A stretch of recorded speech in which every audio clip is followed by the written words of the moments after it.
Well, hello everyone. Welcome to our Hoopla Live Q&A. My name is Chris Schmidbauer, and we're so excited that you're joining us here this evening. We've got a special guest with us tonight. Actor, comedian, writer, and Emmy nominee Paul Reiser will be joining me here in a few moments. We're going to talk about his career. We're going to talk about his new stand-up special, Life, Death, and Rice Pudding, and then also his new film, The Problem with People. We're thrilled to have Paul here on Hoopla Live to chat about his projects, his 40 plus years in show business, and everything in between. If you got any questions for him, feel free to put them in the Instagram chat. You can also do the same thing on YouTube. We'll be sprinkling in questions throughout, so make sure that you throw those in, and we'll certainly get as many of those questions to Mr. Reiser that we can. If you know anyone else who might enjoy this live, please share it. We'd love for you to put it out, share it on your other social media channels. Please let everyone know that we are live right now. And we're going to start with some prepared questions. Then we'll get to, as I said, many of your questions as possible throughout the session. So without further ado, let's bring in Mr. Paul Reiser. Paul, thanks so much for joining us. Appreciate you doing this for us. Hey, everybody. Nice to be here. I thought since it was a library thing, we'd have to talk quietly, but apparently not. We're allowed to talk at full volume. We will not be shushed at all, to my knowledge, tonight. But we know you're a busy guy, and I know you got a lot on your plate right now, so I really do appreciate you carving some time out for us tonight. Before we get too in depth, this is something I know that's near and dear to your heart. It was why we ended up pushing the original date. The Los Angeles area is still reeling from the effects of the wildfires that ravaged the area. At least 29 people lost their lives, displaced more than 150,000 people. I know you and your family were one of the lucky ones. You guys were able to get out of your house but didn't lose anything. But I'm sure you got friends and colleagues that you know who lost pretty much everything. Yeah. You know, until you just said that, I didn't realize quite the number of displaced. It was something. You know, I drove up the PCH, the coastal highway here, and the other day, it was the first time it had opened since the fires. And even though I had seen all the video and news footage, the same ones that everybody else has seen, seeing it in person was jolting. It was like, you know, you see the devastation, and then something just feels wrong.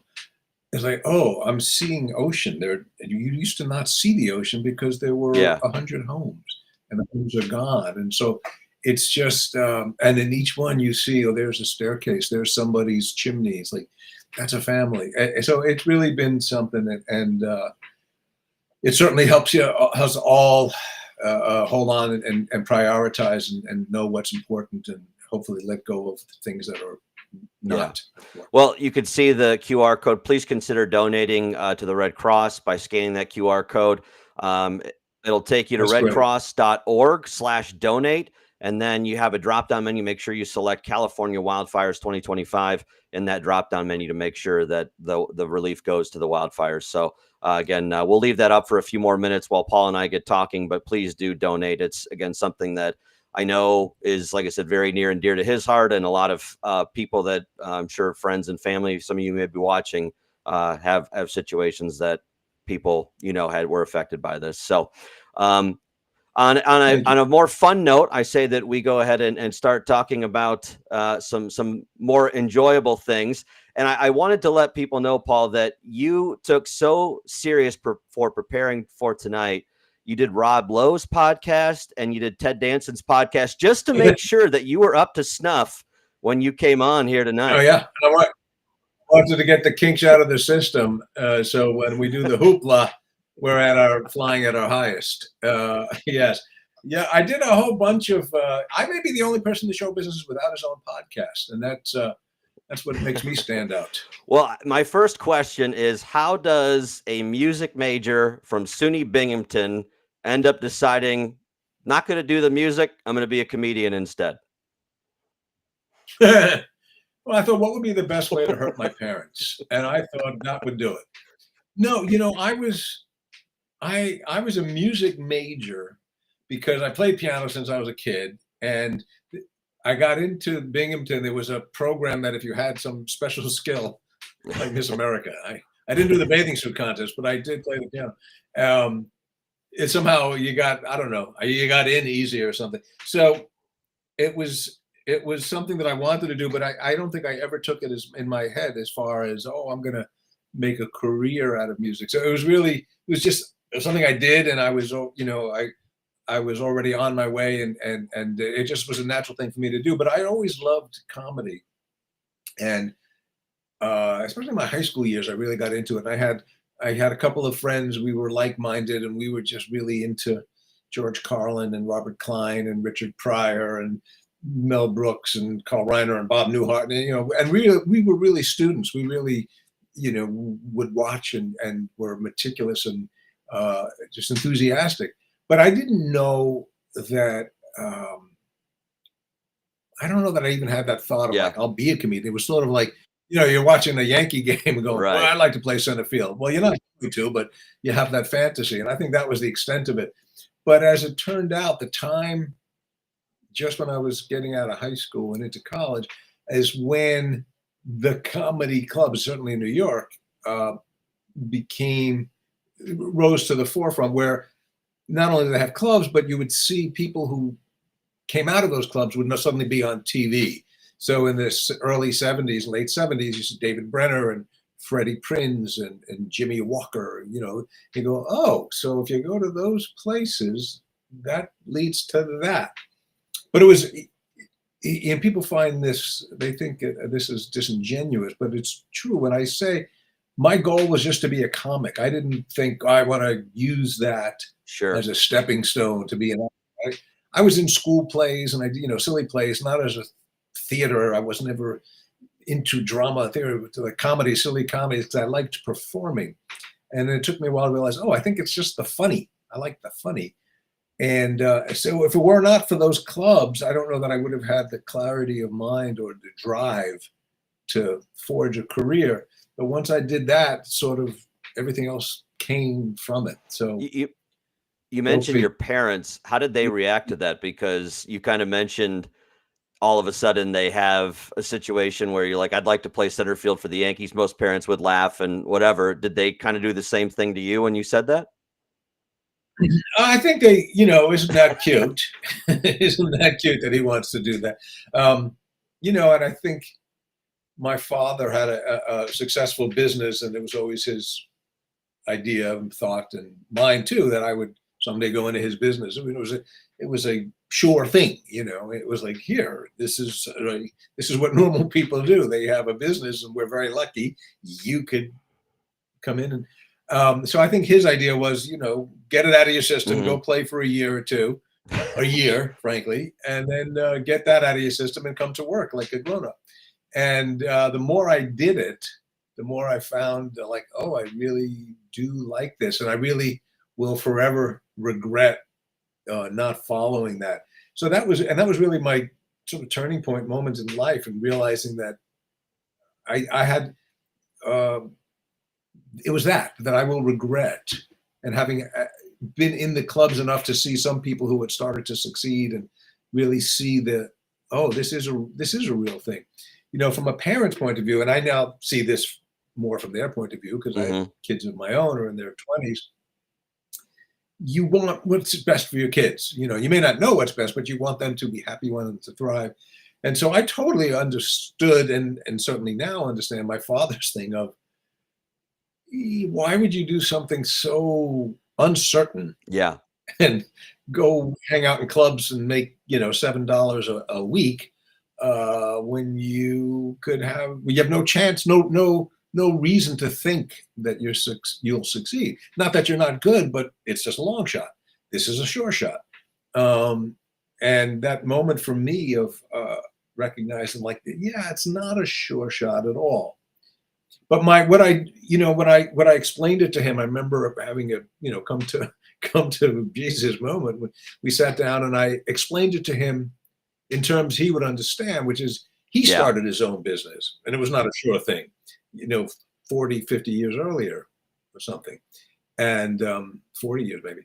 And I told him that I'm approaching stand up with the same serious, focus that he did.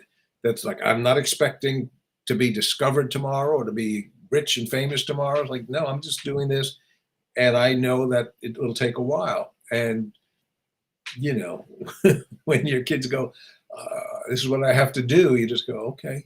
And you know, he did live long enough to see me succeed and buy a house and launch. So he was We got a happy. question already from online. Podman Dan wants to know what inspired you to get into comedy. Was there any particular thing that you had that said, this is something I want to do? Was it those albums? Yeah, you know, even as a kid, I mean, little kid, you know, 8, 9, 10, I think, we would sit and watch TV, and I always was drawn to the comics. I mean, we watched the Ed Sullivan Show, for those of you old enough to remember. And of course, life changed when you see Sure. the Beatles. And I guess I might have had that fantasy too. I'll get a guitar and I'll be in the band. But I would watch the comedians every week because the Beatles weren't on every week. So, and I was just drawn to it. And so I said, hey, George Carlin was huge and inspiration. Robert Klein, very much so. And I think it was meeting just a friend or two in high school that were like-minded and equally offbeat and going, you know, we would tell each other, you got to watch the Tonight Show. Albert Brooks is on. This new guy, Steve Martin, is on tonight. And we would, you know, on a school night, and you're 14, you'd have to sort of pretend you're going to bed, and then 11:45, turn the TV on quietly. But I remember watching those. You know, I did a show. I produced a show, 7 episodes a few years ago called Yeah. Where's Johnny?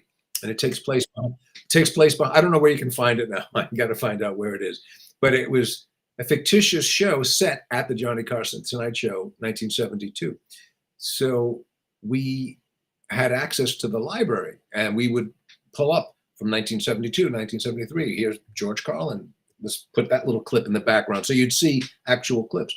And what was surprising to me was I remembered these clips, even having not seen them for 40 plus years, because it's hard to remember, but there was a time we didn't have DVRs. It would be on, and then if you missed it, you missed it. So that's why we'd stay up. And so, like, I would watch George Carlin, and then 40 years later going, I remember, I know that what joke comes next. I remember Albert Brooks, this. And because it was all so important to me. So, you know, we don't always choose what we love. It just happens. And I was drawn to it. And I would go in New York, I remember going with my other comedy buddy, and we'd go to the clubs, not the comedy clubs, so the coffee houses and we'd see Robert Klein before he was playing big theaters. George Carlin, he's playing, you know, 180 seat coffee house. And somewhere in my blood, I was going, oh, that's the coolest thing. I'm definitely not going to play center field for the Yankees, but this seems within reach. You mentioned the Tonight Show, and I was thinking about this as I was kind of coming up with questions, and you hear a lot of comedians, and that's an area that I always have admired. That was something I've always been drawn to. And every comedian, it felt like in the 60s, 70s, 80s, but it really felt like 80s and 90s when you were starting out, that baptism or the way to say that you've made it was to be on the Tonight Show. And we don't really have that anymore. We don't have that stamp of approval where if Johnny thought you were good enough to be on stage, that meant you had made it. Is there a like-minded thing anymore? No, that was it. No, I think you're right. I think any young comic, it's great to have, you know, put the notch in your belt, and you're on with Jimmy Fallon, you're on with Jimmy Kimmel, and people see you, and it helps your career. But you're right. It's not the same stamp that Johnny was. Johnny was the undisputed king. And everybody who's done it since would agree, you know. Yeah. Jimmy Fallon and Conan, everyone said, yeah, it was Johnny. And I remember very specifically from my family, once I was on it, that's when my parents went, oh, okay. It's not just fantasy. I could see him, he's on TV, and Johnny gave him the thumbs up. Johnny liked him. I remember, you know, bring this to your analyst. I remember I got up after the show, and I called home. I said, what'd you think? And my father said, Johnny seemed to like you. I didn't care for it, which wasn't what he was saying. But that was the currency. It's like wow, Johnny Carson. If Johnny liked you, Mm. you're in. And it was absolutely the stamp of approval, and the you're in the club. First film role was in Barry Levinson's Diner. You played the role of Modell and brought you kind of into people's, I guess, consciousness entertainment wise. But this is one of my favorite stories that kind of transpired in your career because that really kind of happened by accident. Yeah, when people, young kids would go, "How do you become an actor, and how do you get an agent, and all that?" I'm like, I don't know about any of those things, but I just know that whatever you plan is not going to be how it works out. And my case was literally, uh, back then and probably still now, often casting directors would come into local theaters or comedy clubs, and they were looking for fresh faces, and sometimes not to be a star of a movie, but just for little roles. And we were accustomed to that. There's a guy from ABC, they're doing a new sitcom, blah blah blah. And there was this movie Diner, and they were coming to the club. I was not one of the people put up. They put up like 6 guys to go on stage. I was not among them, but another friend of mine was, and he did a set. And then the next day he had to go meet the director. And it just so happens that we had plans. We were going to go hang out. We were going to have lunch. And he said, "Well, come with me. I got to drop off a picture and meet the director." And then, great. I said, "I'll come with you." And I was waiting in the lobby, waiting in the waiting room. And he came out. And I said, "Let's go." And the casting director said, "Do you have a picture?" I went, "I'm not up." And I tried to get out. I said, "I'm not up for this. My friend, it's my friend. I'm just waiting for my friend." And she said, "Come back tomorrow with a picture. And I want you to meet the director." And, it was sort of a nebulous role. They didn't have exactly in mind. It was a movie about 5 guys, and Barry Levinson's idea was he wanted 1/6 guy, on the bench just to sort of round off the group, a funny guy.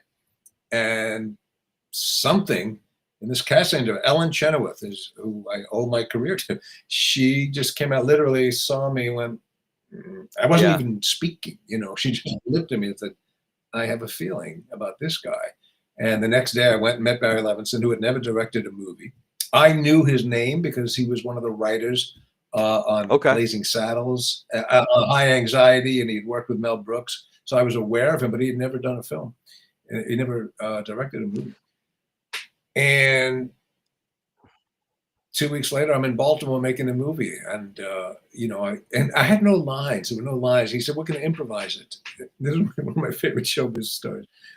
And he said, "We're just going to improvise it on the day, but there's nothing." And I didn't have an agent, so I gave the script when they gave me the part, and we had to sign a deal. Whatever they give you, just say yes. But I had a friend who was a lawyer. He was one of the owners of the comedy club. And I said, "I don't know." He goes, "Well, let me see the script." And he reads the script. He said, "What's your character's name?" I said, "Modell." He said, "Yeah, I don't know how to break it to you, but you ain't in this." I went, "I know, but they said there'll be." And so 80% of what I said in the movie was we improvised, and with Barry Levinson's guidance and suggestions. But so it was a crazy thing. And then that movie was so well received. It wasn't the biggest hit in the world, but it was so well received, and it was so different than everything out there. So it gave me a sort of calling card. I had never been to LA, and I came to LA, stayed with a buddy, slept on his couch. And I'd meet casting directors, like, "Oh, you're the guy, that 6th guy that we never heard of before." And, there was a little bit of something. In fact, that's how I got the first Tonight Show. I had never crossed that threshold to be invited on the Tonight Show. But when Diner came out, it was literally the same week. They said, "All right, he's an up and coming guy, and he's in a movie that we're hearing about." So, those sort of forces blended.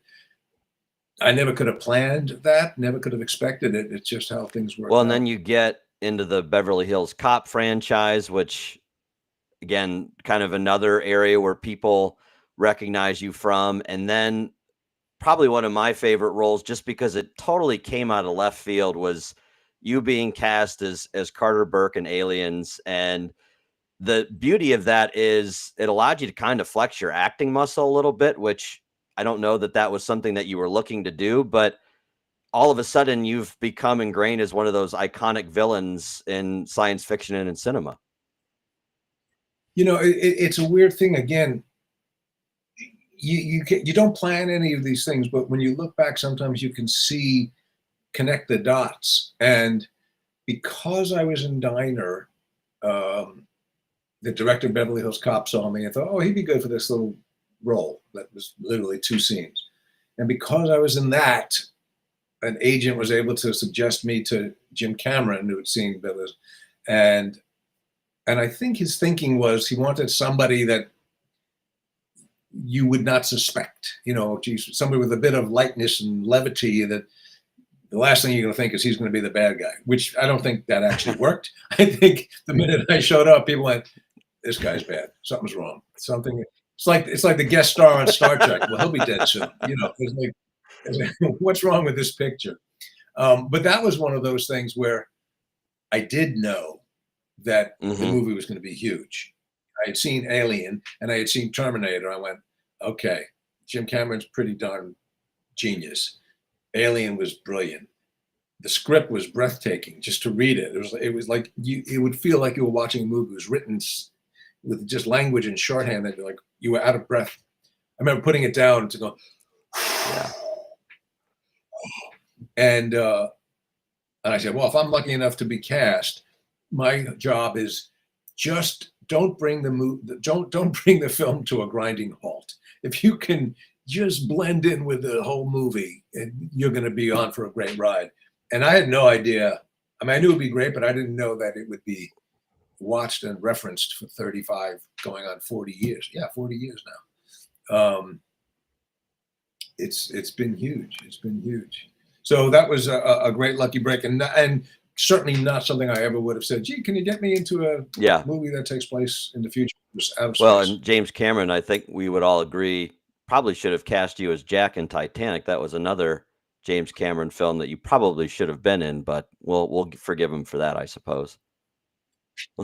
Can't do them all. First series that you did, at least series regular, was a sitcom called My Two Dads. And I wanted to bring this up because a lot of people said in comments, and I saw them on our social media stuff, that they really have a lot of fondness for that series, and it only ran for 3 seasons. And I know it wasn't something that you probably think of as a highlight of your career, but does it ever surprise you what people take to and what they remember and what has an impact on their lives?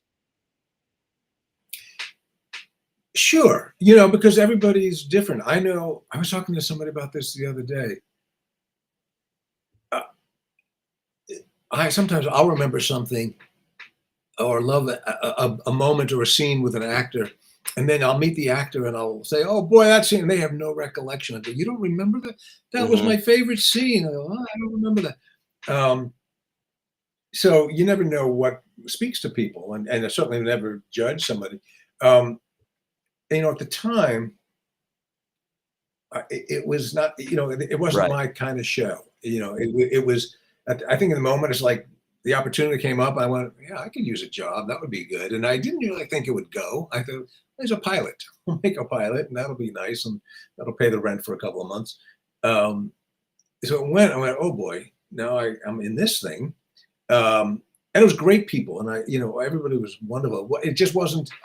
And in the beginning, I was resisting it because it wasn't my taste. And then I just made peace with it. And I said, it's like if you manufacture something that you yourself don't use in the home. Yeah. It's like we make it as good as we can. Whoever would like to buy the product, enjoy it in good health. But what it gave me was first of all, it taught me. I learned so much about what goes into making a weekly series and how challenging that can be and how fun it can be. And it also helped me focus on what I want to do next or don't want to do next. So I didn't even really want to do, I wasn't hungering to do another sitcom, another half-hour multicam. Not that I was in such a position to choose, but like I just wasn't something that I was eager to do. And then I was approached by a studio, and it seen me in various things. And they said, well, why don't you develop something you'd like to do? I said, well, if I was going to do something, a show, and I had just gotten married, and at the time, my stand-up was really starting Sure. to get focused on relationship stuff. And I said, this seems to be natural for me. This feels right. This feels better, deeper, funnier, truer.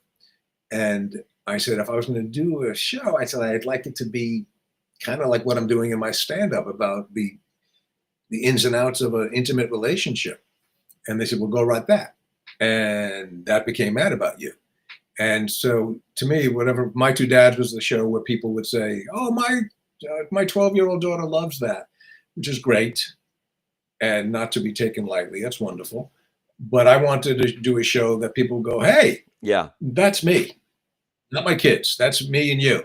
So I wanted to do it. So if nothing else, My Two Dads certainly helped me focus on what I wanted to do next. And then Mad About You, again, sort of timing was right. They were looking, I didn't know that they actually just came to me, but NBC was looking for a show, a companion piece for this little show, Seinfeld, which Right. had not become the huge hit. It was Yeah. sort of a cult hit, which people don't remember. It was a short season and a longer season. They said, well, if we put that with another New York-based comedian-based show.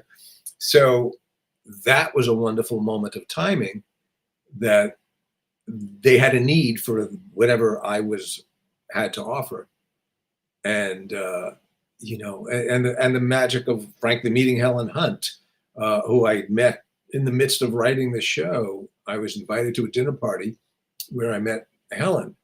And I had never met, I'd seen her and was, enjoyed her work, but I had never met her. And I left and I turned to my wife. I go, what about her playing you?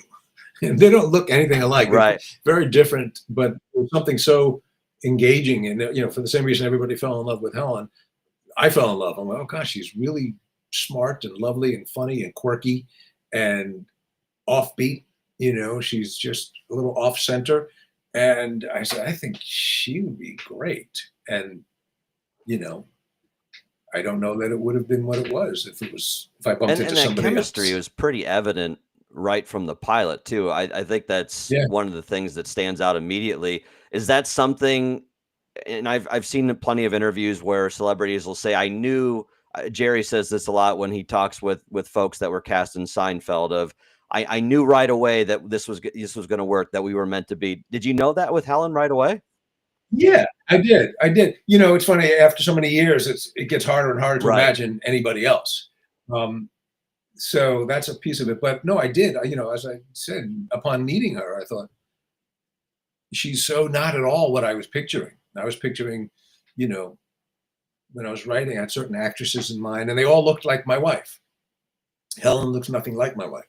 But I went, oh, but she's really bright and quick and funny and lovely, but in a very accessible way. She wasn't, she didn't strike you as she's the cheerleader model that you would never approach. Like, no, she's like really cool. And at the time, she was starting to get some traction in film and so the last thing she wanted to do was a half-hour sitcom. And in her mind, it's like, oh, I've seen shows where you're the wife of the comedian and, you just go, Yeah. oh, honey, and you laugh. And she had no interest in doing that. And I said, this is not that. This is a 50-50. This is an absolute two-hander, equal. We're both funny. We're both offbeat. We're both neurotic at different times. And I sent her the script. And she said, oh, boy, I really like this. I said, well, come over to the house. And she came over and we read it together. And she is one of these actresses, if you see her, she's never standing still. She's just always, she's living. And so she was in my kitchen cleaning dishes and while she's talking, she was so convincing. I said, Helen, you don't have to clean my dishes. She goes, no, it's this and this. Oh, you were acting. Oh my God, it was so good. So I went, wow, you got me. You convinced me. I mean, I didn't need to. I needed to convince her to take a shot. And it's interesting. We actually, in that first meeting at my house, I talked about what I wanted the show to do and some of the episodes that I wanted to do, and then she would say, and they were already in sync. We had talked about somewhere in the series, if we get to go a little longer, we have to do a show about infidelity or the threat of infidelity. It has to be difficult to have a kid, which, we shouldn't succeed in getting pregnant exactly when you want to get pregnant. Even specifically, I said, we want to do one show where it's just one shot, the two of us sitting up in bed or something, and I said, that would be great fun. So, and ultimately when the show was over 7 years later, I found a little notebook that I had jotted down of like what I wanted the show to be. And I was a little nervous. I opened it and went, wow. Did it. We did the one shot. We did the infidelity. We did the pregnant. We did everything. So when we ended it, we were really, it was time. We said, we knew going into that seventh season, like this would be the end. And we aimed for it and we did everything we wanted to do. And the irony was we always were so clear on, we're never going to come back. We don't do a reunion. I'm not going to do that. And then a few years ago, everybody was doing reunion shows and they kept asking us and they said, would you do it? And we said, well, let's at least talk about it. And we went out for lunch and we said, I don't know, why? Why would we do it? Like, we loved it. But we ended it so well, we thought, and we did everything we wanted to do. Why risk messing it up? And then the first thing, well, it would be fun to play together. We missed that. We both missed that. And then we said, but what's the story? And then we were, wait a second, it's 20 years later. So that little baby that we ended the show with is now leaving the nest, going off to school. We're back alone. I said, that's how we started the pilot. Two idiots in four walls. Like, oh, but now we're older, we're tired. All those dreams we had of what life would be, some panned out, some did not. The child that we'll have someday is now, we see, quite a handful. So life has beaten us up a little bit. We said, that's going to be great fun to do. So we said, let's do it once. We did 12 and we had a great time. And they came out well. It was really, I was glad we did the initial child on the show, and this is sort of a question for my own amusement, because they always say, or that old saying is, don't work with kids or animals. But Murray the dog is a central character in the show and kind of Paul and Jamie's child, for lack of a better word, early in that series. And I always wonder when you're writing, because I don't know that anybody knows what it's like to write for an animal, and you're obviously not sure what you're going to do. So what was that situation like? And was it something immediately where that was always the intent to make Murray a central figure? But in a lot of ways you guys even started doing Murray centric episodes where that was part of the actual show. Yeah. Well, no, it was never intent to make, let's give the dog a starring role. But it's an integral part of a relationship. You're raising this dog together. And we had a specific thing. It was my dog to begin with. It was Paul's dog. And so that has a dynamic to it. Until you have kids, you're caring for a dog. That's the most parenting you're going to do. And, and there were just so much of little things, the show was always the fun. We had some big, broad stories, but the fun stuff was always these little things. And, the dog climbing on the bed, the dog, doing his business on the couch, whatever it is, that these little things that you have to deal with in life that make the show go, oh, that looks like real people. They got to put food in the doggy bowl. You come home. We did one little cold opening that we used to have. Those were fun. These little 20-second previews, and because they were just standalone. We had one where we just come in with groceries and the dog is standing on the dining room table. I go, well, this is new. I was like, yeah, okay. So those, and there was a trainer, dogs, animals always have the trainer, and often you can see the dog looking, not at the actor, but at the trainer off camera. And Murray was not the brightest dog in the world. Rest his soul. Very sweet, but it was because also they're so focused on the trainer that they don't really bond. It's like I never quite got to play with him as if he was our dog. But it's funny, people love that dog, and it's I don't know what well, when I do stand up and I'll take questions and people ask questions about Helen or some of the other actors, and someone asks about Murray, and audibly the audience goes, I go, well, Well, what is that? Why do you assume he's dead? Yes, he's 30. You'd be 172 now, but I go, you didn't make that sound when you asked about Helen. But the dog, we're very concerned about the Well, dog. he must have held out for more money for the reunion special, I'd imagine. Oh, he did. Well, the reunion, Oh. he was gone. We had Oh, to get a okay. new dog. We had to get a new dog 20 years later. And that was another whole casting process. And besides casting, but like conceptually, well, what kind of Wow. dog? You know, we hadn't, as part of the story. Let's Yeah. presume Murray died 10 years ago. We never managed to get another dog. Why? Okay, now the kid's Yeah. leaving. It's time. And I think the episode that we did when we got the dog in the reunion reboot was Jamie was against it. And she was like, yeah, it'd be nice, but I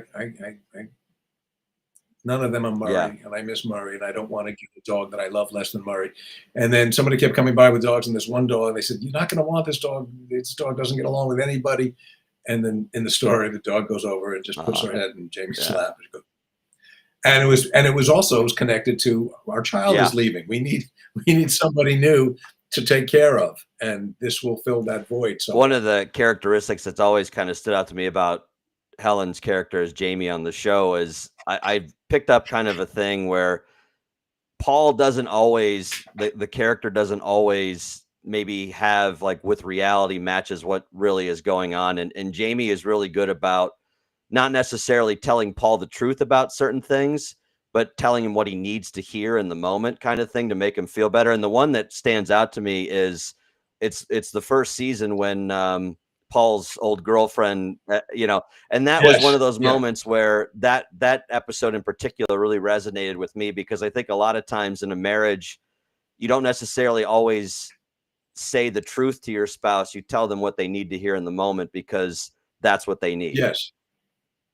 Well, that was like one of the first 3 or 4 episodes, and yeah, the story was I get a call from the girl I used to go out with in college, and it's a very rich area to write. Like, oh boy, I'd like to see her, but I don't, is it appropriate? And I don't want to Hmm. hide it from my wife, but I don't want to invite her, but I don't want to hide.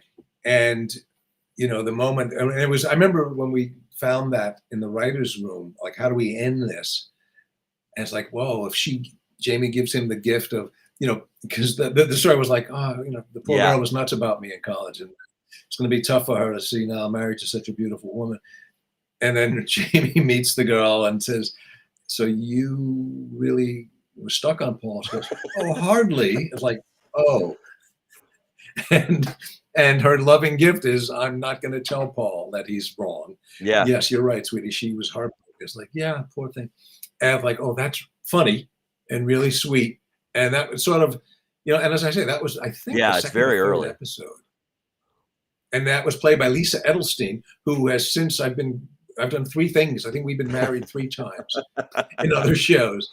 When in the Kaminsky Method, she wasn't related to me, but we did an indie movie. She was my wife. And we're working on an animated thing now where she's my wife.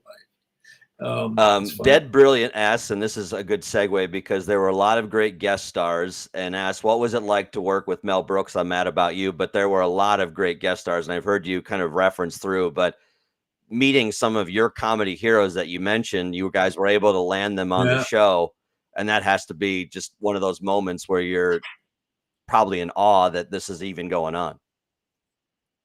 Yeah. It was one of the things that we never got jaded about.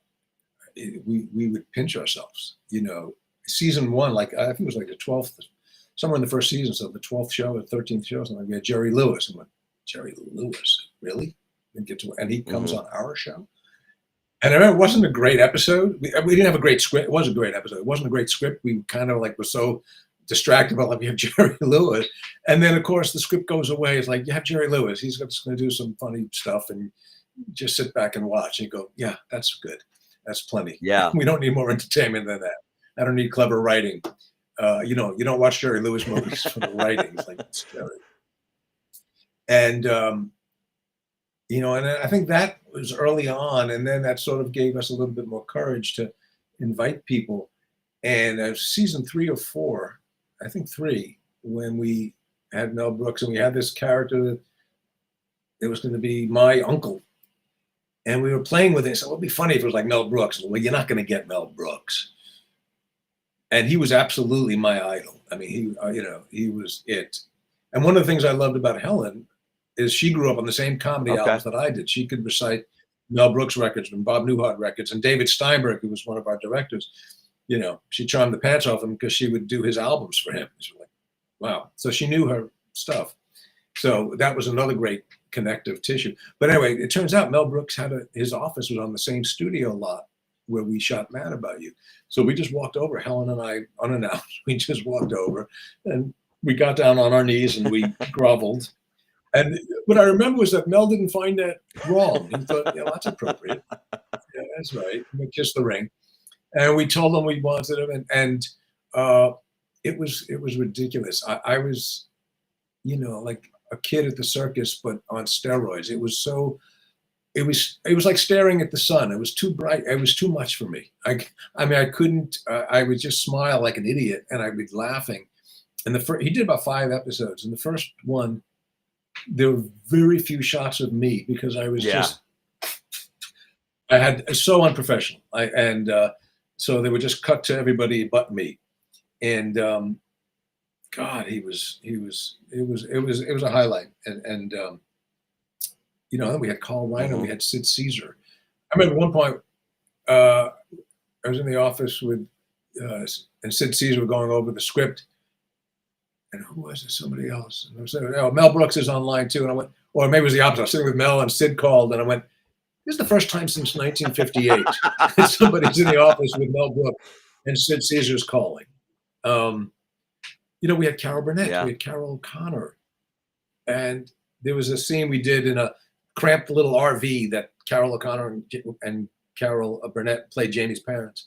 And the joke was they were going cross country, and Carol Burnett didn't really want to go cross country in this silly little RV that was so tight. And so the joke was how compressed we were. And we're sitting at this little table, shoulder to shoulder. And Helen and I look across each other and just go, look where we are. We're sitting with people that we grew up idolizing. So it was always an education. You'd watch them be sometimes effortless, and sometimes you'd see, I remember with Carol Burnett, I would just watch, and even Mel Brooks too, and Carl certainly. In fact, probably all of them. They'd work on it. They wouldn't just skate through. Jerry Lewis, they'd work on it and they'd go, oh wow, that's why you get to be the king of the mountain. Talent and diligence. They would work. Carol Burnett was working meticulously to get the wardrobe perfectly funny and get the props exactly. Don't put the cup here, put the cup higher up, so when I reach, you'll see the shirt come up and that'll be funny. Wow. That's an education. So I learned so much. You mentioned the cold open, and another byproduct of the era of television in the 90s is a good TV theme song. And the theme song for Mad About You was called The Final Frontier. And I don't know if you realize this, maybe you do, that a lot of people think you sang the song. I heard that. Yeah. I don't know why. I know I in the shower, maybe I could sound like that. No, that was Andrew Gold, who I was a big fan of. And he wrote the theme song of the Golden Girls. I don't know if he sang it. Thank you. Yeah, I think he did. Thank You for Being a Friend. And he had a big hit in the 70s, Lonely Boy. I was a big fan of his. And Don Was and I wrote the song together. And then Don Was, who was, top-notch producer. He just assembled these great musicians, and I showed up to hear it. And I didn't know. I was like, that's Andrew Gold? You got Andrew Gold to sing this? Yeah, that was a thrill. I heard, I didn't know it at the time. It seems so silly to say this, but when the show, which was 30 years ago when we started, there was no social media. You'd get a fan letter, or you'd get a "we don't like you" letter, whatever, but you wouldn't read them all, and you didn't have time. So I didn't really, and we were busy working, always chasing your tail. So I didn't really get the impact that the show had. I mean, I knew it was doing well, and I knew it wasn't number one, but it was successful, and it was returning every season. but it's abstract. It's like, oh, apparently 10 million people watch this. Okay. But it wasn't until I went out and was doing stand up again, because I Right. stopped doing stand up during the show. And then even after the show, I just was happy to be home. So it wasn't until whatever, 10 years ago, I'd go out and I meet people, and I would, after the show, signing things or taking pictures, and people would come over with invariably with stories. This Hmm. episode means so much. Boy, that joke you did. My wife and I, that's a running joke. And then I would hear people go, we more than, once, many times, people, well, we got married to your theme song. I thought, Wow. really? I didn't know any of this was happening. So it's been really nice and reaffirming, like, oh, things that we worked so hard on 30 years ago are still, just like we're talking about, like, well, I remember Sure. George Carlin Sure. bits Yeah. from 1972. People remember things that impact them, which is great to We're going be to part talk of that. about the two most recent projects here in a second, but it was funny because you and I actually talked about this when we first kind of connected to do this. And so you were on you're in movies like Whiplash, you did Red Oaks and Stranger Things and Reboot, all these different things. And you and I were talking because I'd actually heard you do an interview where you said, over 4 decades, people are starting to know me for different things. And the one I loved that you said was you were out doing stand up, and I don't know if it was a teenager of one of the people, but said, when did the guy from Stranger Things start doing comedy? But it really does speak Yeah. to the difference and the impacts that you've had on people, and it just from different generations. There's that gap that you don't realize. Well, there's a gap, and at first, people would say, "Well, I didn't know he does comedy," and I thought, well, "How dare you? How dare you not know that?" But then I thought, "Wait a second, I hadn't been doing it for 20 years, not intentionally, but I got busy, and then I was just distracted and staying home and so on." I went, "Yeah, it's been 20 years," and in the meanwhile, there were generations of comics who had come and gotten bigger and bigger, like that I was just fans of, but I hadn't known. And and it's a different thing. I love going to the clubs. I mean, I do theaters and I perform in theaters and performing arts centers, but I also go to clubs and I love the intimacy, and I'll go to a club here in LA and just work on new stuff. And it's small, you're playing 100 people, 200 people on a good night. Um, you do Stranger Things and there's 100 million people watching. So it's a trade-off. The impact is so huge. That's a rare opportunity. There aren't a lot of shows that are globally so big. I mean, I was in Ireland a couple of summers ago, and like, oh, Stranger Things. I'm like, wow, okay, yeah, they Yeah. get Netflix. It's not like it doesn't. The world is this big sometimes, and but that's not necessarily the stuff I have the most fun with. To me, what is always fun is getting out and doing stand up, because it's spontaneous and it's live and it's intimate. Um, so people say, well, why do you do that? I Yeah. go, that's the stuff I like. That's what I like Well, let's doing. talk about this special. We have it on Hoopla if you'd like to borrow it. Life, Death, and Rice Pudding. First comedy special in over 30 years. And I guess the question is, was it the worst case of writer's block ever? Or is it just the situation where, again, it just takes that long to build up a reserve again? No, neither of those. The last special I did was like Okay. 91, and then I was developing. Sorry, I see No, you're my fine. images. I'm on this. Yeah, it's breaking up. Um, right around after that was done, I got busy developing Mad About You. Then I was doing Mad About You, and then I just wasn't doing stand up. So um, there was no there was no special to do. And then I kind of got the bug. I always knew I was going to go back up. I just was waiting for, I don't know, waiting for it to seem like the right day.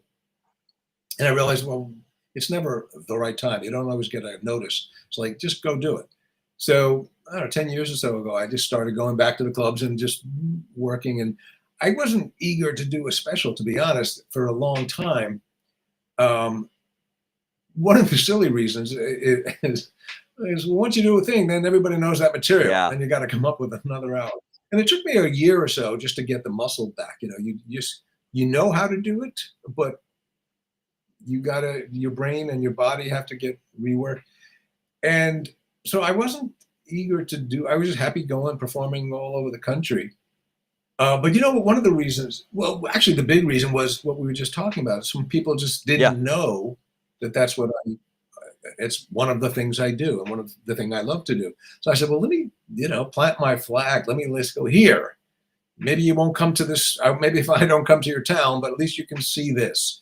Here's what I do. Here's what I'm saying right now at this moment in time. And I would see a lot of other comics, and sometimes you go, "Oh, I have a bit that's just like that. Oh, I have that thing." And it's like I got tired of people beating me to the punch. I go, "Well, let me put my stuff out, and then let them say, oh, we can't do that. Paul already did that.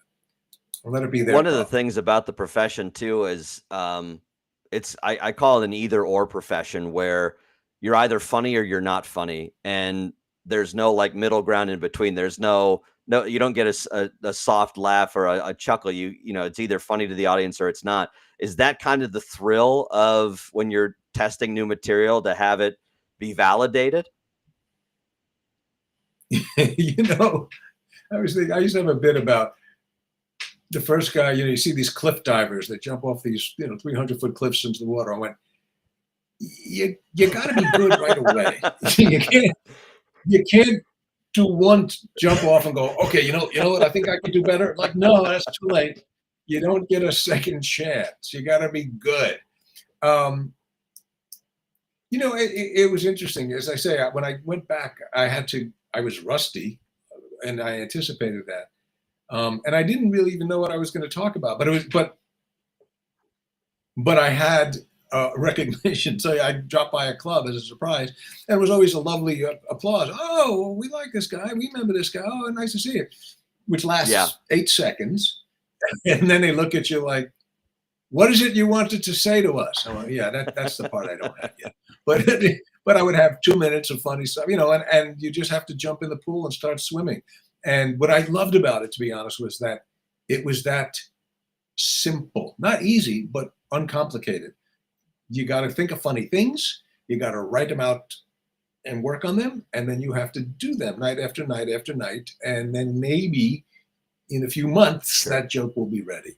And there's no shortcut. So I love that in this age of high tech, this stand up is immune to that. You can't speed it up. It's labor intensive. It's human. It's just you talking, and you have to get it right, and you never get it exactly right.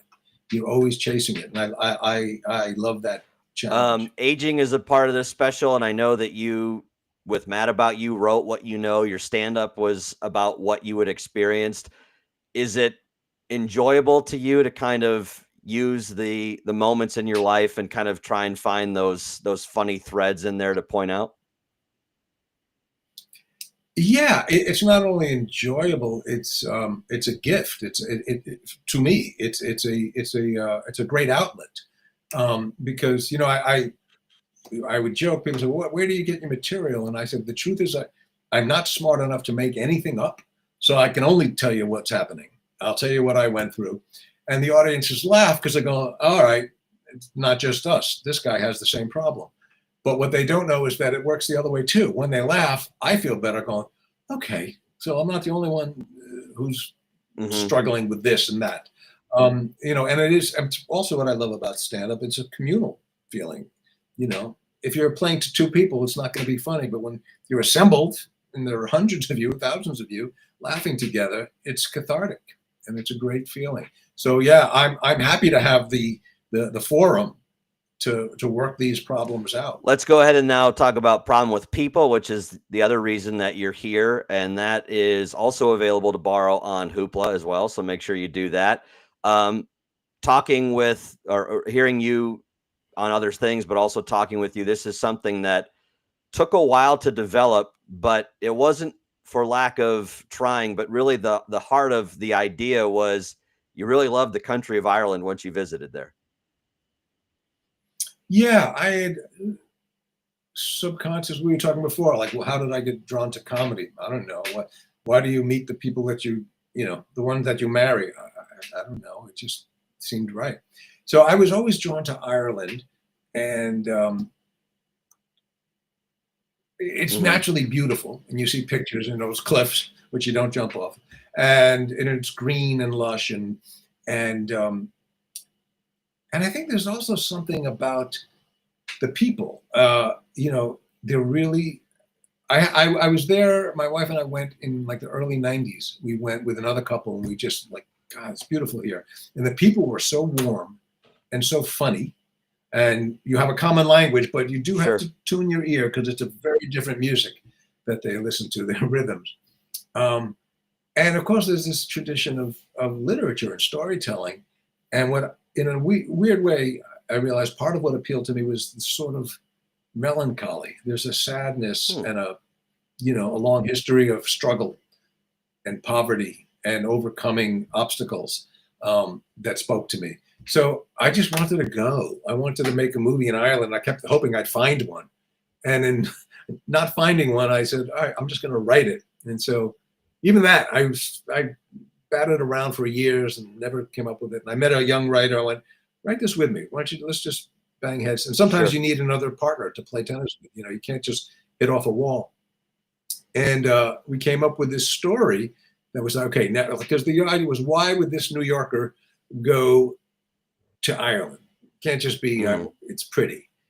And so we came up with a story that there's a distant relative in Ireland that I've never met. And our great grandfathers were brothers, and they had a falling out 100 years ago. And we have been raised to each resent the other side. We don't speak to the Americans, they don't speak to the Irish. I mean, we don't speak to the Irish, they don't speak to the American. And we thought, well, that's funny. And so they decide that this third generation of family who grew up hating each other with no understanding as to why, and it was really petty, stupid thing that happened.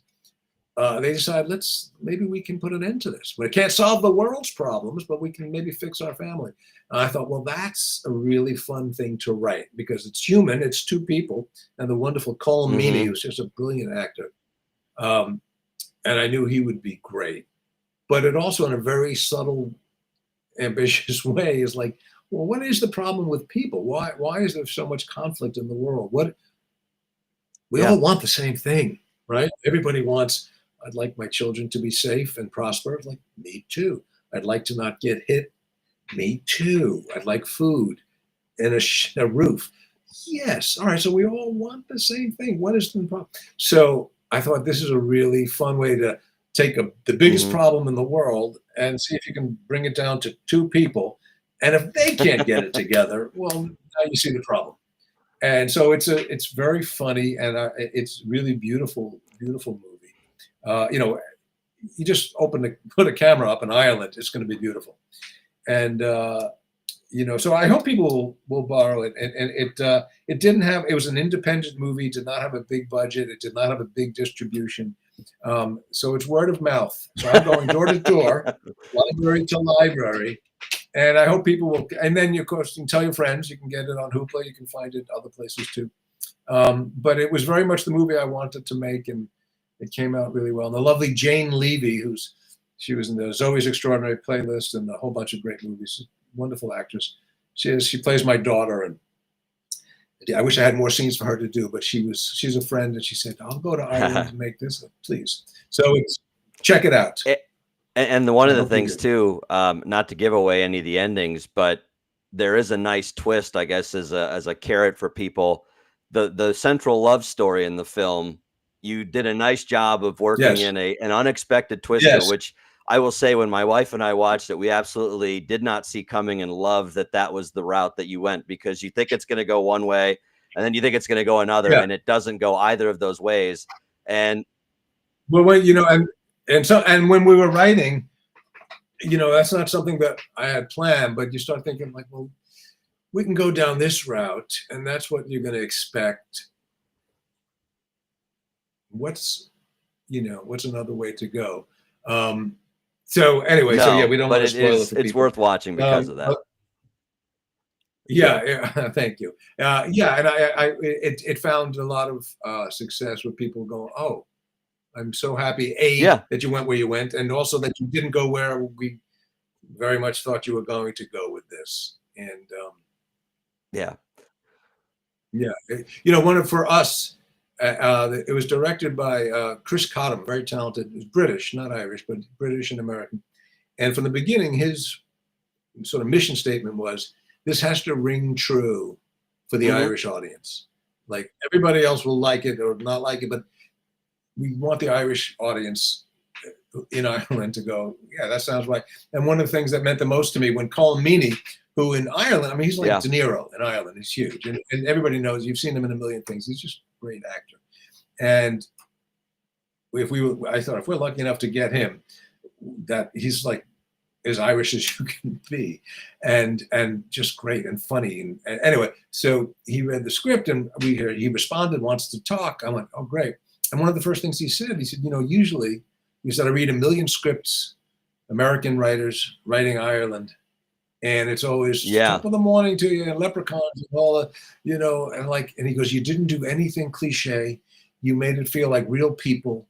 And I went, oh, that's so much what we were hoping, and I ran it past an Irish writer and I said, could you just chisel away anything that sounds wrong, or if there's a better way to say this, don't write it, but just like, am I getting the dialect right? So we had the help of actual genuine Irish hands going, yeah, you might say it this way. Some of the Irish might even say you captured the weather perfectly. Again, the opening scene is fantastic because it's sunny, and then Colm's character steps outside and it starts raining, and then it's sunny again. And yeah.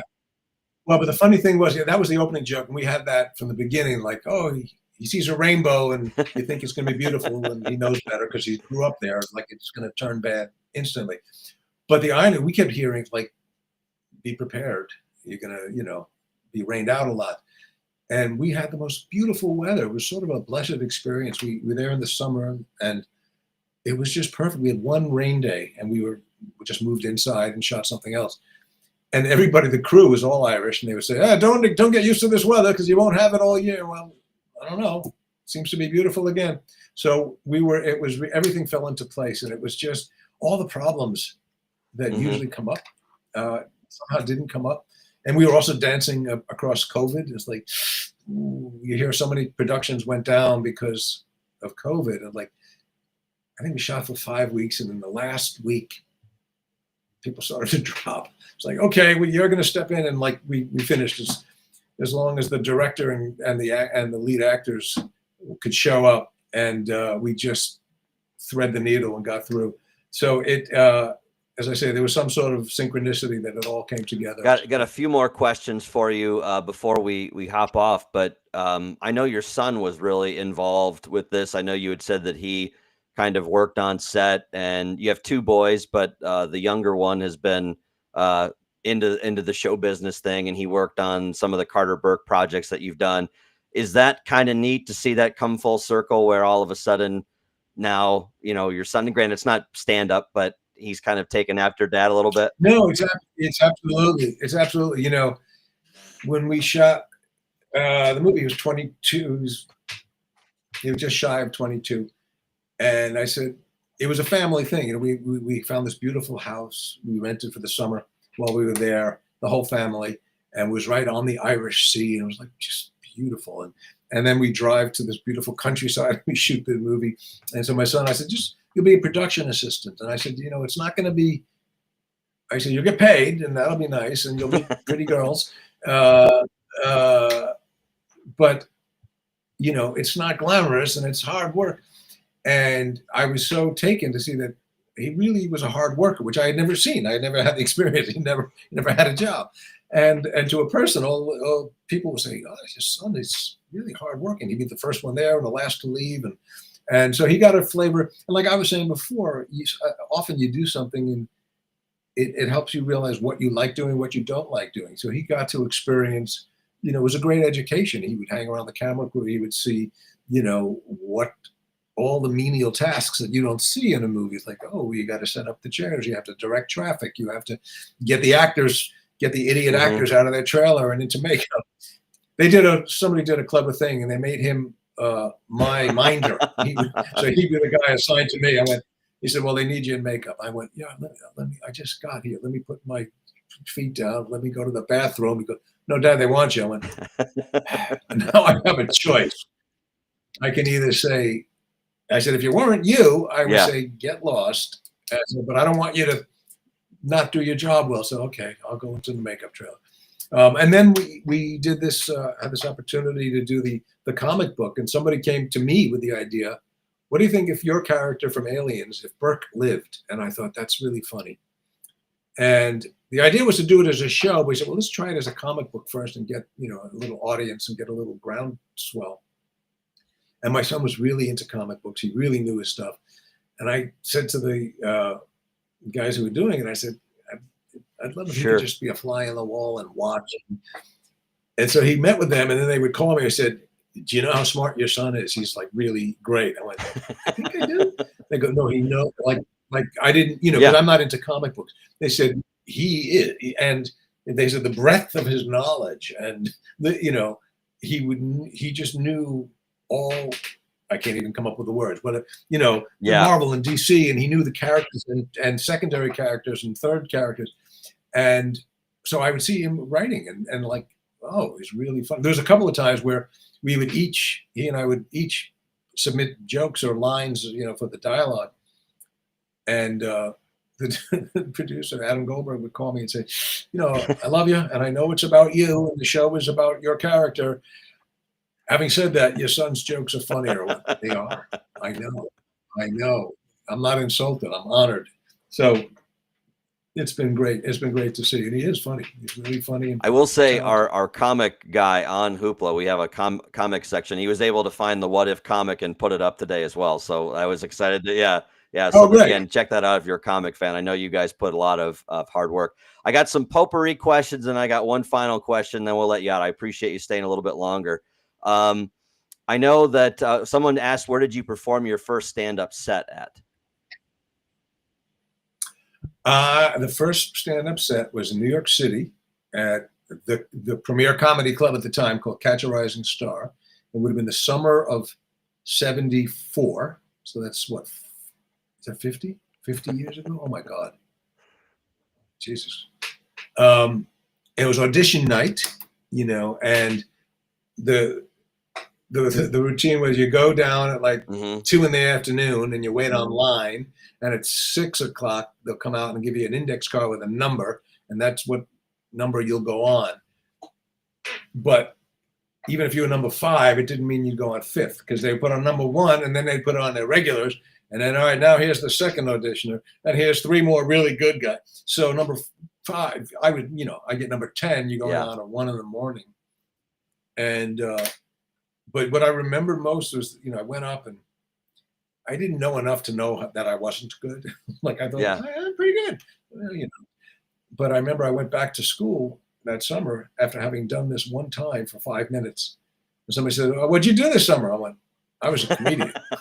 And I was for 5 minutes, but it was so defining for me that was another thing I registered. Like, I think you might want to do this. Someone asked, your wife and you have been together for a long time. Any marital advice? Well, part of the reason that our marriage has been so successful, and I mean this sincerely, is I'm a delight. And that, not everybody has that.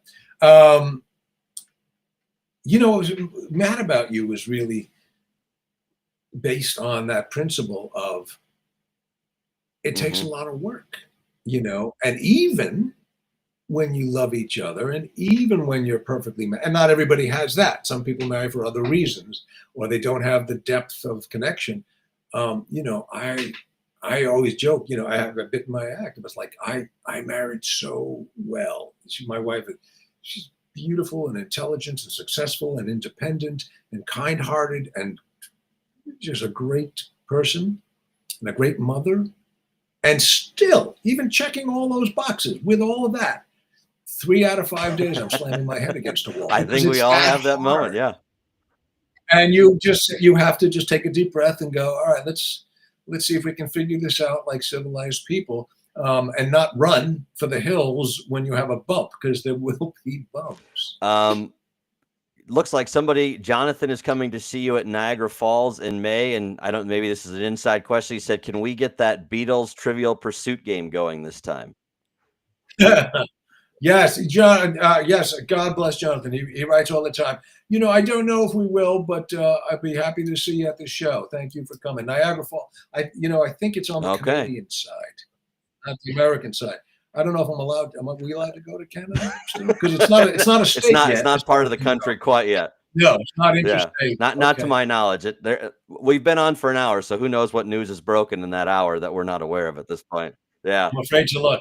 I don't look at the news anymore because I have a feeling it ain't good. I think on that note, this is actually kind of the question I wanted to ask you to kind of sum things up, because you do talk about this in the comedy special, but I think it's kind of a central theme in the movie, which is the approach lately, and probably you've always felt this way, is how do we all find kind of a commonality in a time when we're divided over a lot of different things? And whether it's politics, whether it's religion, whatever it is, a lot of your stuff has been, we can come together for an hour. You talk about it in the special. I'm not going to talk about anything super heavy. They want it to be fun, and you want people to be a community, even if, again, we don't always see eye to eye on stuff. And is that something that you kind of feel is needed right now, or is that just kind of I need that, so I assume other people need it? Yeah, I think both. I mean, I certainly need it. You know, you hear it's almost a cliche. People say there's politicians will say there's so much more that keeps us together than keeps us apart. Like, yes, there is a lot that keeps us apart, but and that was certainly the heart of the problem with People. The movie was, what is it we're fighting about? And there's an opening scene where Colmini's father, in his late 80s, is in bed watching the news, and it's Hmm. bad news after bad news and fighting after fighting. He says, what is it they want? And I've always had that thought, like, can you take any two sides of any conflict, put the two leaders or the people in a room, and like I said before, well, what do you want? I just want to be free and have my children safe. Well, that's what we all want. So, or like, what's the difference between this religion Hmm. and that religion? We have a different hat. Okay, really? So we're going to fight about a hat?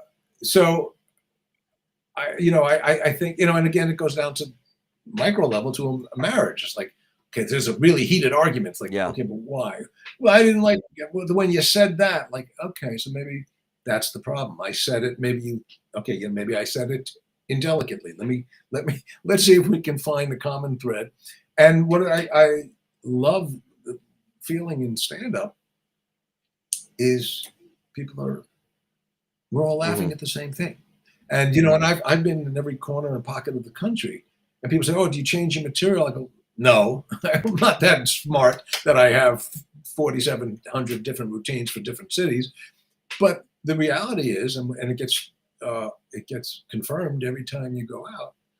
It's like, well, they're laughing at the same thing because we're all have a relationship, or we all don't have a relationship and wish we had a relationship.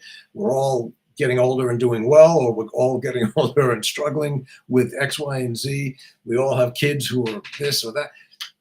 There's a lot of common ground, and I think the more we can find that, the better the world is. So it's, I didn't set out, I didn't in college say I want to be a comedian so I can Right. bring the world together.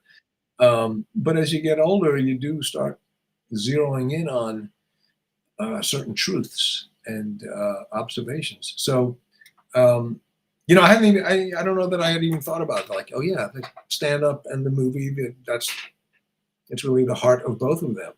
Um, in the movie, he says, we're never going to, after watching the news, the old man says, we can't fix the world. Yeah. Let's at least fix our family. It's like, yes, start there, start Well, small. I'm gonna go ahead. As they say, think globally, act locally. It's like, all right, break it down, I'm work gonna from there. take my luck and run, because I got a compliment from you, so I don't want to push my luck any further and somehow ruin that moment. But um, Could go bad any second, in Chris. all seriousness, thank you for doing this, and for those of you who are still watching, I do want to say it has been a delight to work with you. One of the things that I really admire is how accessible you've been through this whole process, and I really do appreciate that, because anything that we've needed, you've been up for, and I know you didn't have to do that. So from a personal standpoint, I No, thank you my so pleasure. much. It really means a lot to me. I thank you. It's been a pleasure, and I love that there are libraries still, and people are going to libraries, and I love that there's a world where you can find a movie Yeah. in a library. If I had that as a kid, I would have been in the library a lot more. But anyway, thank you for your time, and I hope all you nice people watching will enjoy the movie and come back and talk to Chris next week. Well, we'll have you back when we get the problem with people too up. So there you go. Well, thank you. Thanks, Paul. Appreciate it. Thanks so much. That was a huge thank you again to Paul Reiser for joining us today. Appreciate him and all he did to make this happen. I truly mean he's been such a pleasure to work with, and I'd really again thank him so much. Again, just wonderful human being and a wonderful person. So thank you to him. We've loved hearing about his career. Again, make sure you check out The Problem with People. Again, you can borrow that on Hoopla now. Already had a lot of circulations on the platform, so make sure you check that out. Special thanks to our friends at Quiver Distribution who kind of facilitated this with Paul. That was super helpful. And Steph and Billy and all the folks at Quiver, thank you for making this available to us on Hoopla, but also facilitating this. If you're a member of Hoopla, you can borrow for free. And like me, you might just find yourself wanting to watch this over and over again. It's a terrific film. Same thing with the comedy special. Don't forget to follow Hoopla for more great movies and updates. And of course, make sure you follow Paul Reiser on Instagram and on X for news on his upcoming projects and more. Again, stand updates as well. So thank you for tuning in. And I hope you enjoyed your time. Thank you for your fantastic questions. And have a wonderful evening. And we'll see you again. Bye-bye.